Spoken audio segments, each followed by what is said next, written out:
Jornal da Capital. Capital Entrevista.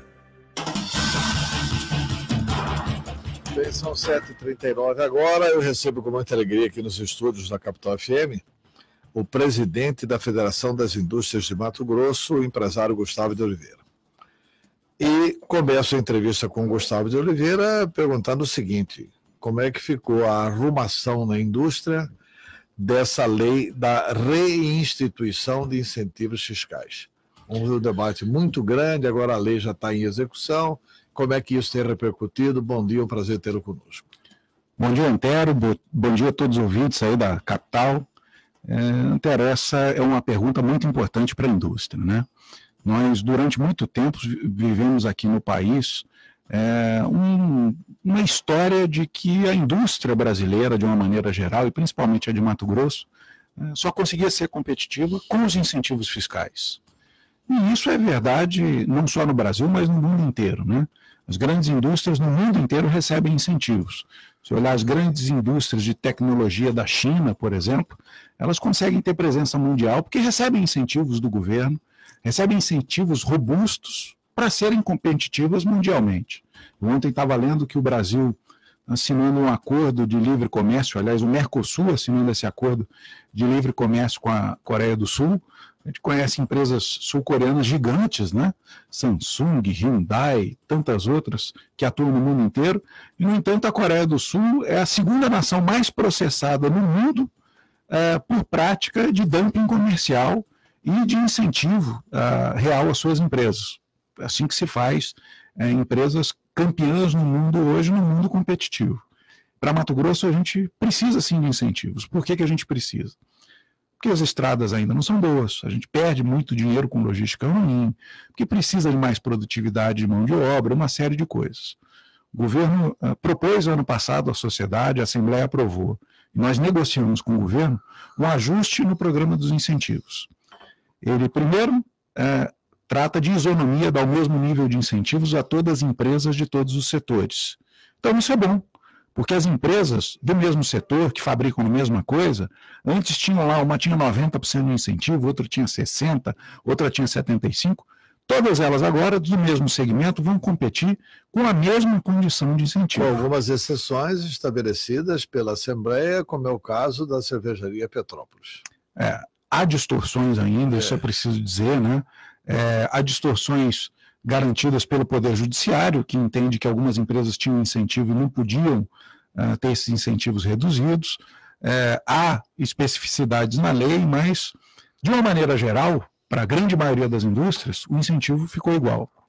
A grande dúvida nossa é se esse nível de incentivos que foi negociado com o governo, foi possível de ser negociado com o governo, é suficiente. E já agora, no mês de fevereiro, a gente começa a perceber que alguns setores têm ainda problema de competitividade. Bom, a indústria de alimentos. Hoje, em Mato Grosso, para muitos produtos alimentícios, é mais barato você trazer de fora, porque tem um incentivo importante para distribuidores atacadistas. Eles pagam metade da chamada substituição tributária, que é o imposto que o vendedor devia pagar lá na ponta, em relação ao que a indústria paga. Então, nós estamos conversando com o governo para que se faça uma equalização disso. Se vai ficar todo mundo com 100% de pagamento ou se vai todo mundo pagar só 50%, é uma questão técnica com o governo, mas nós precisamos fazer. E alguns outros ajustes, Antero, pontuais, de produtos que têm um grande potencial para despontar em Mato Grosso, mas que, por estarmos aqui, longe dos centros consumidores e tantas outras questões que nós temos aí de custo, precisam de um pouco mais para vender lá fora. Quando eu digo lá fora, é no sul e sudeste e até fora do país, produtos que vão trazer renda e agregação de valor aqui para Mato Grosso. Eu, viajando recentemente para Lucas do Rio Verde, primeiro tomei conhecimento de que está concluída a BR-63 até o Porto de Santarém, então a carga não está vindo mais para cá, está indo para lá, para o Porto de Santarém, de Miritituba, etc. E segundo que pude observar, inclusive viajando de carro à noite, o funcionamento de algumas usinas que se instalaram lá em Lucas e em Sinop, que são usinas para a extração do álcool do milho. Né? e que são assim, pelo menos a olhos neófitos, né? São usinas portentosas. Como é que está esse processo de industrialização? Belíssimos empreendimentos, Antero, assim, o setor de etanol de milho recebeu investimentos quase 12 bilhões de reais nos últimos 4 anos aqui no estado, porque primeiro nós temos muito milho disponível, e segundo porque o etanol é cada vez mais uma matriz energética atrativa, não só no Brasil, mas no mundo inteiro. A produção está aumentando numa velocidade maravilhosa. Isso é muito bom para o estado, porque de cada tonelada de milho que entra numa indústria dessa, o que sai de produtos, né, etanol, ração animal, óleo de milho e a própria energia que sai dessas indústrias, representa 3 vezes mais valor agregado. O grande ponto hoje, por exemplo, para esse setor é que não adianta só dar incentivo de ICMS. Como é que nós vamos escoar todo esse etanol daqui para os centros consumidores? Para quem está ouvindo aí ter uma ideia, hoje o Nordeste importa etanol, toda a região Nordeste do país importa etanol dos Estados Unidos, e na ponta do lápis, se esse etanol sair daqui de Lucas do Rio Verde, subir pela BR, entrar num navio de cabotagem lá em Miritituba e for descarregado no Nordeste, ele chega lá mais caro do que o etanol americano, que sai ali do médio norte americano em hidrovias muito eficientes, ganha o oceano em navios muito eficientes e chega aqui a um preço muito competitivo. Aí, qual é a saída, Antero? É a logística mais eficiente. Mas essa 163, ela não nos coloca mais perto? Melhora. Porque, por causa da economia das milhas marítimas, porque descarregando material lá no porto de Santarém e tal, a gente fica 5.000 milhas marítimas mais perto do mundo, não é isso? Fica, mas é um trecho relativamente mais curto, que tem que ser feito em navios menores, e por isso o custo é maior. Além disso, se nós tivermos ali a Ferrogrão, uma ferrovia escoando a produção também na mesma direção, mundialmente a ferrovia é 30% mais barato do que o frete rodoviário. Então essa é uma logística que interessa muito ao setor, não só ao etanol, mas a diversos setores. Uma solução melhor ainda, Antero, seria nós termos aqui um etanol-duto nos conectando ali a Minas Gerais e ao sul do país. Aí esse etanol ia chegar barato, na beira dos portos, nos maiores portos no Brasil, pronto para ser embarcado para fora do país, para a Índia, até para os Estados Unidos, e para os grandes centros consumidores. É isso que nós falamos. A indústria de Mato Grosso, ela sim precisa de incentivos, é importante que tenha incentivos, mas ela precisa de estratégia para que possa cada vez mais ser competitiva. E esse etanol duto, transportaria só o etanol ou poderia transportar também gasolina, etc, etc e tal? A princípio, a concepção seria de levar etanol daqui para o sudeste do país, e com etanol tão competitivo a gente traria muito pouca gasolina de lá para cá. Mas nós podemos também pensar num outro duto, para, por exemplo, levar biodiesel, que cresce cada vez mais, né? O Brasil hoje mistura 11% de biodiesel, vai passar para 12%, vai chegar até 15% no diesel comum, e nós consumimos diesel aqui. Então, nada impede que a gente, por exemplo, exporte biodiesel e traga o diesel para misturar aqui no estado. São estratégias de transporte para dar impulso a uma indústria, algumas indústrias que têm grande volume, grande capacidade de agregação de valor e que podem ajudar muito o estado, Antero. Pois é, eu me lembro que no programa de governo do Geraldo Alckmin, quando ele foi candidato a presidente da República, participando de um debate com ele aqui, ele defendia claramente um etanol duto para Mato Grosso. É muito caro isso? Olha, os estudos estão sendo feitos, né? Investimento de bilhões de reais. Ou seja, isso poderia entrar na pauta do governo Mauro Mendes, junto ao governo federal, ou junto até a empresários? Sim, a ideia principal é que o governo, nós já conversamos com o governador, é que o governo possa apoiar a elaboração de projetos executivos, porque esse etanol duto vai interessar a Minas Gerais, a Goiás e finalmente a Mato Grosso. Que a gente possa fazer isso, que a gente atrai investidores privados, que um etanol duto desse, Antero, ele dura décadas, é como o nosso gasoduto aqui, né? Que nos liga à Bolívia. Ele pode durar décadas de operação. Então, tem sim capacidade para que investimento privado faça isso e a gente não use recurso público, ou pelo menos use pouquíssimo recurso público, para viabilizar uma obra dessa envergadura para Mato Grosso. Olha, outra questão que não se desenvolve em Mato Grosso, que chega assim para o leigo, chega assim, ser teoricamente absurdo. Eu sempre defendi que Mato Grosso, a vocação de Mato Grosso é ser o grande estado agroindustrial do Brasil. Eu acho que essa é a nossa principal vocação, porque aí nós vamos crescer com a indústria e nós vamos gerar emprego, e nós vamos gerar renda, e nós vamos gerar melhor qualidade de vida. Porque nós produzimos 70% do algodão nacional. E as indústrias não estão aqui. E as indústrias, por exemplo, de confecção... O que precisa para as indústrias virem para cá? As indústrias de confecção, elas foram para a China, inteiro. O mundo inteiro estava produzindo tecido na China. A China teve problemas de competitividade e essas indústrias hoje estão indo lá para o Vietnã. Grande parte da produção mundial de tecidos está lá no Vietnã. Por quê? Porque eles compram algodão aqui, compram fibras sintéticas feitas a partir de petróleo ou derivados de petróleo, plásticos, do mundo inteiro, levam para lá, onde tem mão de obra abundante, muito barata, onde tem uma condição de produção com energia quase de graça, para exportar de novo os tecidos e camisas para o mundo inteiro, né? Toda a parte de tecelagem. Qual é a estratégia que Mato Grosso tem que ter, Antero? E não só para algodão. Vamos pegar outra cadeia aí como exemplo, carne. Couro, né? Aliás, o couro saiu do Brasil. Não foi? O couro foi embora do Brasil, porque absolutamente se produz muito couro, mas não tem industrialização desse couro. Grande parte sai daqui na forma mais primária de industrialização do couro, que é o chamado wet blue, e os couros de mais fino acabamento não viram nada no Brasil, não viram sapato, bolsa, nada disso. Mas eles viram lá na Itália e viram esses produtos de maior valor agregado em outros países do mundo. A gente olha a carne, Antero. O chinês vem aqui, compra um boi, divide em 4 pedaços, congela e leva lá para a China para industrializar, para fazer alimentos de maior valor agregado. O mundo hoje está discutindo, por exemplo, proteína vegetal, né? Aquele Joaquim Phoenix ganhou o Oscar e comemorou, postou nas redes sociais, fez um discurso sobre a preservação ambiental, que é o ponto de vista dele, e comeu lá um hambúrguer vegano com a namorada para protestar contra a carne que é servida no mundo. Mato Grosso pode atender os dois públicos. Nós temos 30 milhões de cabeças de gado, para quem quiser comer carne, e nós temos proteína vegetal a dar copal para vender para o mundo inteiro. Então, não interessa se esse hambúrguer que era servido lá na cerimônia do Oscar era de carne ou era vegano.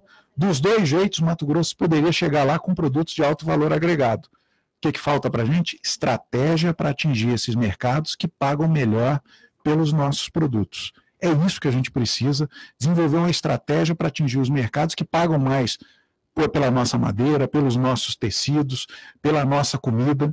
E parar de usar a China como um grande intermediário, um grande entreposto, porque o chinês ele vem aqui, ele só quer comprar matéria-prima para a indústria dele. Bem, são 7h52. Eu estou entrevistando aqui o presidente da Federação das Indústrias, o empresário Gustavo de Oliveira. E vou falar com o Neuzito, que tem uma pergunta para o senhor. Bom dia, Neuzito, tudo bem? Bom dia, Antero. Na paz do senhor aí, tudo tranquilo? Estou tranquilo, graças a Deus. Vamos procurar para o senhor aí, que é um homem inteligente. Quando a coisa vai melhorar para chegar na mão do consumidor? Somos o maior produtor de óleo de soja no Brasil, pagando óleo mais caro. Temos 30 milhões de cabeça de boi pagando a carne um absurdo. Tem assim, custo absurdo. Tem que fazer irlandês que não dá mais para comer. O álcool nosso tem uma grande produção. O álcool Denise dentro da usina mais caro do que Cuiabá. Vou procurar para ele o que um dia vai sobrar para o consumidor, que seria a parte importante. Porque até então, incentivo, essas coisas, quem ganha muito é só quem ganha incentivo. Nós mesmos não sobra nada, não. O que podia fazer num país que nem é sério para um dia a coisa melhorar? Um abraço, Neuzito. Muito obrigado, Neuzito. Gustavo. Neuzito, a resposta para a sua pergunta é muito simples. As coisas vão ficar baratas no Brasil quando esse país se tornar um país eficiente. A gente tem um estudo do Movimento Brasil Competitivo, que é presidido pelo Dr. Jorge Gerdau, que mostra que no nosso PIB de 7 trilhões de reais por ano, a gente joga fora em ineficiências 1,5 trilhão de reais. O que é isso? Isso é, por exemplo, o trabalhador que custa R$100 para uma empresa, mas só leva R$45 para casa. Na média dos países mundiais aí, que são sustentáveis, né, que tem previdência, que tem garantias aos direitos dos trabalhadores, isso está em torno de 70%. Quer dizer, de cada R$100 que ele custa, ele leva 70 para casa. Então, Neuzito, a primeira garfada que você toma é que você custa muito e recebe pouco. Você já leva 45 dos 100 só para casa. E aí, a nossa logística é ineficiente. Então, transportar aqui dentro custa muito caro. Desse 1,5 trilhão que a gente joga fora, Antero, mais de 200 bilhões de reais por ano é porque as nossas estradas são ruins, porque as nossas ferrovias são caras, porque os nossos portos são ineficientes. Mas vamos lá, vamos avançar. Qual é o custo da burocracia no país? Você pergunta para o empresário quanto ele paga de imposto, é muito. E você pergunta para ele quanto custa, por exemplo, apurar esses impostos. O cara tem que ter lá uma equipe para apurar quanto é o PIS, o COFINS, o ICMS, o ISS, o IPTU, o IPVA.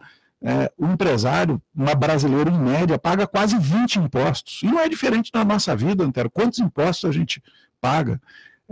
Pior que isso, a carga tributária, que ela já foi lá de 25%, 26%, hoje ela está batendo em 40% do nosso PIB. Isso quer dizer que 40% de tudo que o país produz é transferido para o setor público. E aí, claro, o setor público tem também um grande grau de ineficiência. A gente sabe que do que o setor público captura no Brasil, em impostos e tributos, ele acaba devolvendo muito pouco ao cidadão. Então, Neuzito, a resposta para a sua pergunta, ela é muito simples de ser dada. O Brasil precisa entrar numa agenda de eficiência. Agora, é uma resposta muito difícil de ser implementada. Cada vez que se fala, por exemplo, em corte de impostos, vira um pandemônio, porque todo mundo sabe que tem que cortar imposto, mas ninguém quer cortar imposto, assim, ninguém quer perder a estrutura. Se cortar, quebra. Se cortar, quebra. Essa é a teoria. Por exemplo, Mauro Mendes, agora no debate com o presidente, o governador Mauro Mendes. Não, mas se cortar o ICMS da gasolina, do álcool, do diesel, etc. tal, quebra. Nós deixamos de receber 300 milhões. E as propostas que estão andando por aí, Antero, por exemplo, tem a proposta lá do IBS, que é um imposto único que vai unificar diversos impostos. A ideia é muito boa, mas será que... Você está falando da reforma tributária nacional. Da reforma tributária nacional, né? De se implementar um imposto que vai unir aí PIS, COFINS, ICMS, ISS e tal. O que pouca gente está discutindo é que a proposta para esse IBS é que ele seja de 25%. É um imposto único, mas ele é de 25%.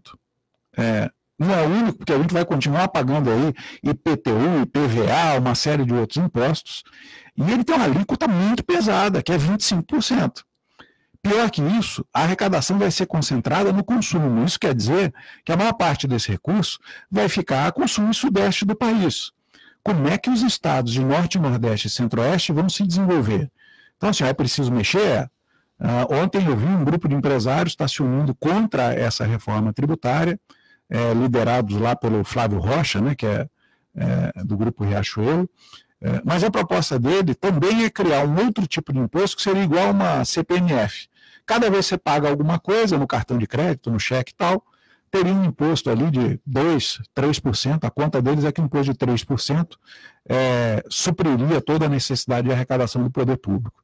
Caramba, se a cada pagamento que a gente fizer, o Estado for lá e pegar 3%, isso em cascata, vira um desastre na nossa economia, porque a carga tributária tende a crescer ainda mais. Então, assim, o Brasil precisa se reformar, mas precisa ter estudo e precisa ter consistência. Quando o governador grita que o Estado quebra, é porque o Estado perde a receita. Mas o cidadão também não aguenta mais pagar 40%. Não precisa de capacidade política e capacidade técnica para escrever uma nova história no país e fazer uma regra de transição. Mas não seria, assim, uma tarefa razoavelmente simples? Por exemplo, diminuir o tamanho do Estado. Eu entendia no passado que antigamente Mato Grosso tinha Secretaria de Agricultura, Secretaria da Indústria, Secretaria do Comércio. A gente já viveu esse tempo aqui. Aí Mato Grosso resumiu isso numa Secretaria de Desenvolvimento Econômico. Eu entendo que Mato Grosso não precisa mais da Secretaria da Agricultura, Indústria e do Comércio e também não precisa mais da Secretaria de Desenvolvimento Econômico. Basta ter um assessor ali perto do governador. E basta ter um governo democrático. Para que tinha essas secretarias? para organizar o lobby da agricultura, da indústria e do comércio de dentro do governo. Se você tem um governo democrático, você conversa com a indústria, conversa com o comércio e conversa com outro setor. Não tem necessidade de ter secretaria para isso. Para que serve a Secretaria de Desenvolvimento Econômico? Para dar incentivos? Para um assessor lá do governador, pronto, acabou. A regra já estabelece tudo. Não tem por que ter a Metamate. Gasta quanto no Estado? E o que o Estado ganha com o ouro? Quem que é o dono do ouro? União. Quem que é o ouro do diamante? Não. Quem que é o dono do ouro de Mato Grosso? Não é a União. Alguém ganha com isso. E o que entra no cofre público? Não entra nada. Nós não temos uma política sobre isso. E a gente mantém esses mastodontes na administração pública pagando altíssimos salários. Quer dizer, se não diminuir o tamanho do Estado, nunca vai conseguir diminuir imposto. E acho que a estratégia do Estado, Antero, se a gente for conversar, por exemplo, com comerciantes aqui do centro da cidade, pergunta para o sujeito lá o que mais atrapalha ele. Ele vai dizer, olha, o que me atrapalha é, por exemplo, o trânsito. O que o Detran tem feito pelo trânsito? Me parece que as prefeituras, principalmente dos maiores municípios, elas assumiram a gestão do trânsito para ela. Então, o Detran virou um cartório. Ele só arrecada, cuida de papel, de documento de carro, de documento de habilitação, mas o papel principal dele, que seria organizar o trânsito, já não está com o departamento de trânsito. Isso é a nossa lógica, né? Se nós conversarmos lá com o empresário de novo do centro da cidade, ele vai dizer, olha, a segurança aqui é um problema, porque tem muito assalto, tem muito trombadinho andando na rua, a gente precisa disso. Você pega na agenda, Antero, as questões de desenvolvimento econômico, elas acabam ficando lá para trás porque esse empresário brasileiro ele tem tanto problema, problema ambiental, problema tributário, problema de segurança, tantas coisas que as agendas dele acabam sendo na Secretaria de Meio Ambiente, na Secretaria de Fazenda, em outros órgãos do governo. Por exemplo, na questão de segurança, o Estado mantém incompreensivelmente uma casa militar. Isso é da época da ditadura. Para que serve a casa militar? No governo Peltac serviu para grampear os outros. Mas fora isso, para que serve a casa militar? Não é para nada. Tira o pessoal, extingue a casa militar e manda o policial militar para a rua, que é onde precisa da segurança. Essa reconfiguração do Estado, Antero, assim, você me pergunta, o que faz a Secretaria de Desenvolvimento Econômico? Eu penso que ela tem que ser o grande interlocutor do empresário. Porque a hora que entender que o problema do comércio é a falta de segurança ou a falta de um trânsito organizado ou qualquer outra coisa, ela tem que propor políticas públicas para fazer isso. E é o que eu tenho conversado com o secretário César Miranda. Não adianta ficar pensando no secretário de Desenvolvimento Econômico como alguém que vai poder dar um cheque de incentivo tributário para a empresa, que vai poder fazer com que o cara atropele as leis ambientais do país para poder empreender. Não é esse o papel.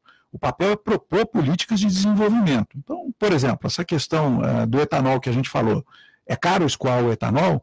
Como é que uma Secretaria de Desenvolvimento Econômico se debruça sobre esse problema para fazer o nosso etanol ser escoado mais barato? A reconfiguração do papel dos órgãos do Estado, Antero, ela é tão ou mais importante do que propriamente sair cortando a estrutura do Estado. Acho que essa é a grande agenda que o país e o presidente Bolsonaro têm incentivado muito isso a fazer, né? São 8h02. Eu quero fazer uma pergunta aqui ao presidente da Federação das Indústrias, o empresário Gustavo Oliveira, o seguinte: do jeito que está, Mato Grosso não vai perder muito com essa reforma tributária nacional? Eu gostaria que o senhor respondesse depois do intervalo. São 8h09. Eu estou entrevistando aqui o presidente da Federação das Indústrias de Mato Grosso, Gustavo de Oliveira, e perguntava antes do intervalo o seguinte: se não é muito arriscada essa reforma tributária para Mato Grosso, porque, pelo que eu tenho lido aí, essa tributação no consumo, é evidente que nós temos aqui 900 e poucos quilômetros quadrados, não é isso? 1.000 quilômetros. 900 e poucos mil quilômetros quadrados e uma população de menos de 4 milhões de habitantes. Então é evidente que o nosso consumo vai ser menor que o da cidade de São Paulo, né? E aí a gente, vamos tributar no consumo, vamos dar mais dinheiro para os paulistas. É por isso que a gente tem que fazer uma campanha aqui, o seguinte, olha, se o candidato a presidente for de São Paulo, não vote nele não, porque isso aí é uma política de imperialismo interno. Mas assim, se os governadores do Norte, você citou aí, Norte, Nordeste e Centro-Oeste, vão ser enormemente prejudicados. Tá bom. Mas Norte, Nordeste e Centro-Oeste serão muito incompetentes se não se unirem. Porque como constituinte, a gente descobriu na Constituinte, eu fui deputado federal constituinte, de que a gente escrevia o que quisesse na Constituinte, se unisse Norte, Nordeste e Centro-Oeste. Quando a gente... O FCO, o Fundo do Centro-Oeste, é resultado da união do Norte, Nordeste e Centro-Oeste. Porque Norte, Nordeste e Centro-Oeste é a maioria no Congresso Nacional. Verdade. É a maioria na Câmara dos Deputados e a maioria no Senado.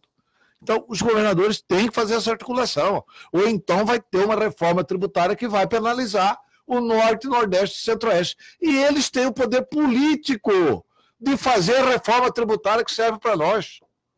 Vamos lembrar que quando a Lei Candir foi implementada lá, Antero, para desonerar a exportação, que os estados economicamente iriam para frente e seriam compensados por uma renúncia de ICMS que a União fez, se metendo em imposto estadual, né, em política tributária estadual, mas ela disse assim, ó, fica tranquilo que a gente aqui vai ter um fundo que vai compensar os estados. É o famoso FEX, né, que Mato Grosso já perdeu quase 40 bilhões de reais em ICMS que nunca foram compensados. Pelo menos eu não vejo aqui o governo federal colocando bilhões de reais todo ano em infraestrutura, em uma série de coisas. Pois bem, a promessa agora para instituir esse IBS na reforma tributária nacional, ela é, estados, fiquem tranquilos, porque a gente vai tributar no consumo, vocês vão perder receita, mas nós vamos criar um fundo para compensar os estados. Olha, cair duas vezes na mesma conversa é uma loucura, não tem? Nós estamos brigando até hoje por essas décadas de Lei Candir que não foram compensadas para nenhum estado exportador. Pois é, mas eu acho que aí falta a gente ter uma política proativa. Falta a gente criar a proposta do Norte, Nordeste e Centro-Oeste e apresentá-la. Com o apoio de todos os governadores, essa proposta será aprovada. Não tem mamãe me dói. A saída para o país é uma, cria um ICMS para Sul e Sudeste, que já estão industrializados, que estão consolidados, que têm grandes mercados consumidores, e cria um outro ICMS para Norte, Nordeste e Centro-Oeste. Se não for assim, Antero, o país tem diferenças muito grandes. A gente não tem como viver com a mesma alíquota para todo mundo. Como é que o cara que está lá em Manaus, no meio da floresta amazônica, vai suportar 25% de carga tributária desse IBS se ele não tem lá rua asfaltada, não tem energia, não tem nada que o poder público oferece para ele? Isso é uma loucura. Imaginar que alguém no sertão nordestino possa ter a mesma condição de pagar imposto que alguém que está lá na Avenida Paulista é demais. Olha, São Paulo e o Sul já tem aí centro financeiro, já tem bolsa de valores, já tem uma economia diversificada, já tem outras receitas possíveis, esse é o ponto, né? A frota de veículos é muito maior, o volume industrial é muito maior. Então faz o seguinte, tributa essa outra economia deles e deixa a gente aqui com recursos para desenvolver a nossa economia, para fazer mais logística, para fazer mais qualificação, para desenvolver mais o Estado. Acho que está faltando liderança nesse processo, liderança política, principalmente de Norte, Nordeste e Centro-Oeste, para garantirem que essas regiões tenham direito ao desenvolvimento que está lá na Constituição. Eu acho que a maior desigualdade que você pode ter no país é tratar todo mundo da mesma maneira. Os estados de Norte, Nordeste e Centro-Oeste precisam da liderança dos governadores e dos senadores para fazer essa discussão. O governador Mauro Mendes acabou de assumir ontem aí o consórcio Brasil Central, né, que reúne diversos estados do Centro-Oeste, do Norte do país. Então é um bom momento para a gente puxar essa discussão e garantir que nós brasileiros aqui que estamos desenvolvendo o país, a gente não fique para trás. Tá, e como que funcionaria, na sua opinião, a criação desses dois ICMS? Bom, Antero, me parece muito claro que a economia no Sul e Sudeste ela é mais diversificada. Você pode tributar cadeias inteiras, industriais e tal, que já estão consolidadas. Confaz e tal, Isso é outra coisa que precisa ser mexida. Quer dizer, Mato Grosso, se quiser botar uma política tributária diferente para incentivar qualquer setor da sua economia, tem que ir lá pedir beijamão para São Paulo, para Paraná. Qual que é o sentido disso? Falou, eu acho que foi... não sei, eu visitei um empresário antes que me falou, você sabia que eles tributaram a banana? Quer dizer, que teve uma resolução do CONFAS tributando a banana nossa, quer dizer. Para mim, essa regra do CONFAS de ter unanimidade entre os estados para poder fazer política tributária, isso fere a autonomia estadual. Assim, o ICMS teria que ter duas alíquotas, né? Uma alíquota mais leve aqui para Norte, Nordeste e Centro-Oeste, uma alíquota um pouco mais carregada para Sul e Sudeste, e esse dinheiro que, em tese, nutriria mais os cofres públicos, ser automaticamente transferido para cá. Criar mecanismos para garantir isso. Essa ideia de que vamos botar a mesma alíquota para o país inteiro, vai ser todo mundo igual, sobe tudo para a União, para depois a gente decidir o que vai fazer, é conversa para boi dormir, não vai andar, e com todo respeito aí ao presidente, ao ministro Paulo Guedes, a intenção pode ser muito boa. O Paulo Guedes tem falado, é menos Brasil e mais Brasil, só que esse Brasil parece que está esquecido, né? Pois é, a gente ouve falar isso muito. Houve uma descentralização, sem dúvida, de muitas coisas no país, mas cá entre nós, as decisões estão sempre no centro político e é em Brasília que as coisas são decididas. Para encerrar, o que precisa ainda de ajustar nessa lei da reinstituição dos incentivos? Que tipo de diálogo que a Federação das Indústrias tem travado com a Assembleia e com o governo para fazer alguns ajustes? Porque a lei está sendo colocada em prática e agora, evidente, sente-se os efeitos da lei. A gente sente os efeitos aqui, muitas empresas estão pagando muito mais imposto e a gente precisa garantir que essas empresas tenham competitividade e a gente precisa olhar os outros estados. Antero Brasília, depois da reinstituição dos benefícios, colou lá um incentivo de Goiás e está chamando todas as empresas distribuidoras atacadistas para irem lá para Brasília, já garantiu mais de 3 bilhões de reais em investimento em centros de distribuição logística. Goiás já está se mexendo, colou alguns incentivos e incentivou alguns outros importantes e tem real possibilidade de atrair distribuidores de Sul e Sudeste para ficarem lá no território goiano. A gente precisa monitorar essa estratégia dos outros estados e fazer com que a nossa indústria seja mais competitiva, que a nossa economia se desenvolva. Claro, a gente continua com o agronegócio, eu digo, né, trabalhando para chinês, né? Porque quando a gente produz aqui soja, e 30% da nossa exportação vai direto lá para a China, de tudo que o Estado exporta é soja que vai para a China, a gente está trabalhando para chinês aqui, né? A gente está ganhando dinheiro, a gente está desenvolvendo a nossa economia, mas no fundo estamos trabalhando para chinês. Aí o chinês é que define o nosso futuro, o chinês é que define o nosso desenvolvimento, o país tem que ter autonomia, o Estado tem que se impor para criar regras de desenvolvimento, e ao invés de vender soja para chinês, vender produto de valor agregado para os americanos e europeus. Presidente Gustavo de Oliveira, muito obrigado pela entrevista, mas antes tem um áudio do Gervásio. Vamos ver o que o Gervásio está perguntando. Bom dia, Antero, bom dia, entrevistado aí, bom dia todos os ouvintes da capital. Seguinte, Antero, estão falando aí sobre a reforma tributária, mas eu achava, na minha simples opinião, né, humilde opinião, achava que antes teria que fazer a reforma política, né, cortar um pouco dessas tetas, né, que tem aí no país. Ontem eu estava vendo um vídeo do jornalista lá que falando relatório lá de tudo que o país gasta com presidente da Câmara, presidente do Senado, presidente o ex-ministro do Supremo Tribunal Federal. Fica até enjoativo. Esse dia eu respondi no Leozito aí, falando que o que o país tinha que fazer, né? Mas é isso aí, né? As mordomias que esse povo aí tem é coisas assim absurdas, como um ministro do Supremo ter 222 funcionários, o presidente da Câmara ter um apartamento de 400 metros quadrados. O meu terreno aqui na minha casa não dá 250, ele tem um apartamento de 400 metros quadrados. Né? O presidente do Senado tem um apartamento de 500 metros quadrados.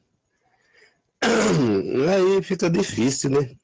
Ainda ganha seguro moradia, seguro dentista, seguro não sei o que, tem mais, seguro, tem jardineiro por conta do povo, é tudo por conta do povo. Não tem país que vai resolver isso aí, nunca. Esse país aqui, eu acho que nós vamos morrer aí reclamando, porque desde quando me entendo por dentro, esse Brasil aqui só vai de mal a pior. Falou? É o Gervásio Leite. Obrigado aí. Obrigado, Gervásio Leite. Sensacional a sua intervenção. Uma das melhores análises políticas que eu já vi na minha vida. Gervásio, você está de parabéns. É esse o país que a gente precisa mudar, né, Gervásio? Por exemplo, o Gervásio toca em assuntos muito sérios, porque realmente, né, como dizia Cazuza, né? Vai, larga a mão do Cazuza. Né? Essa situação é muito grave, realmente, na política brasileira. Ou se resolve redefinir o tamanho do Estado, né? Ou a gente vai ter ministro da Economia continuando chamando indevidamente, diga-se de passagem, servidor público de parasita, né? Que é uma descortesia, uma grosseria inteiramente desnecessária do ministro Paulo Guedes. Antero, eu digo todo dia lá na Federação das Indústrias que a gente existe por causa da indústria. O dia que a gente perdeu o foco de que a gente existe para servir a indústria, a Federação das Indústrias deixa de ter razão. Uma missão nossa foi a Israel e ouviu do reitor da mais importante universidade de Israel, né, quando o Silvio, que é o nosso vice-presidente, perguntou para ele, falou assim, quais as atividades, né, o que a universidade faz aqui? O reitor disse para ele, a primeira coisa que o reitor disse para ele foi assim, olha, a gente existe porque existe o Estado de Israel, existe o povo de Israel aí fora. O dia que a universidade aqui perder essa noção de que existe esse povo aí fora para a gente atender, a universidade perdeu a razão de existir. Acho que em muitas instituições públicas brasileiras, Antero, não é que eu absolutamente discordo, eu vivi 3 anos no setor público do ministro Paulo Guedes. Não é classificando o servidor como parasita que esse país vai mudar. Acho que a gente tem que começar mostrando para as instituições desse país que existe um povo aí fora que precisa muito delas, que precisa do Poder Judiciário, que precisa da Secretaria de Saúde, precisa de hospital, precisa de segurança. A gente precisa voltar o poder público a servir o cidadão, voltar a servir quem mais precisa. E essa indignação do Gervásio, ela é muito profunda no brasileiro, porque ele sente que o poder público não existe mais para ele brasileiro, existe para si mesmo.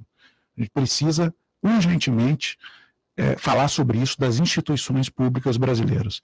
Gervásio, você sintetizou o sentimento de milhões de brasileiros em uma análise que pode parecer muito simples, mas ela é muito profunda e é isso que a gente precisa fazer para mudar o país. Presidente, muito obrigado pela entrevista. Obrigado, eu que agradeço. Um abraço, um bom dia a todos. 8h23 em Cuiabá.